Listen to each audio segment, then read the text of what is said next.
நீர் உம்முடைய இறைவனுடைய ஆறுதலை ஆதரவை வைத்து எதிர்பார்க்கும் சமயத்தில் அவர்களை நீர் புறக்கணிப்பு நேரிட்டால் அவரிடம் கனிவான அன்பான சொல்லையே சொல்வீராக.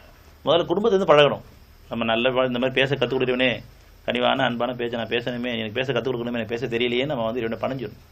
நான் பேசுறது பேச்சு கிடையாது, பாவமான பேச்சு, என் பேச்செல்லாம் முரண்பட்ட பேச்சாக இருக்குது, நான் என் மனசாட்சிக்கு முரண்பட்ட பேச்சாக நான் பேசுகிறேன், அநியாயமான பேச்சை நான் பேசிகிட்டு இருக்கிறேன், வீணான பேச்சை நான் பேசிகிட்டு இருக்கிறேன். இப்படிப்பட்ட நிலையில் நம்பிக்கை கொண்ட பதியில் கூட சில நேரத்தில் சில குழப்பங்கள் வந்துடும். சமாதானத்தை ஏற்படுத்தக்கூடிய பேச்சை பேசணுமே வெளியே அங்கேயும் நம்ம உணர்ச்சியில் பேசிடக்கூடாது. 49:10 எல்லா வகையிலையும் உங்களுக்கு தெளிவுபடுத்துகிறான். 49:10 நிச்சயமாக நம்பிக்கை கொண்டவர்கள் சகோதரர்களே, ஆகவே உங்கள் இரு சகோதரர்களுக்கு இடையில் நீங்கள் சமாதானம் உண்டாக்குங்கள். இன்னும் உங்கள் மீது இரக்கம் காட்டுப்படும் பொருட்டு நீங்கள் அல்லாஹ்வை அஞ்சுங்கள். அதனால் நம்பிக்கை கொண்ட ஆண்கள் இருந்தாலும் பெண்கள் இருந்தாலும் சகோதர சகோதரிகள் தான்.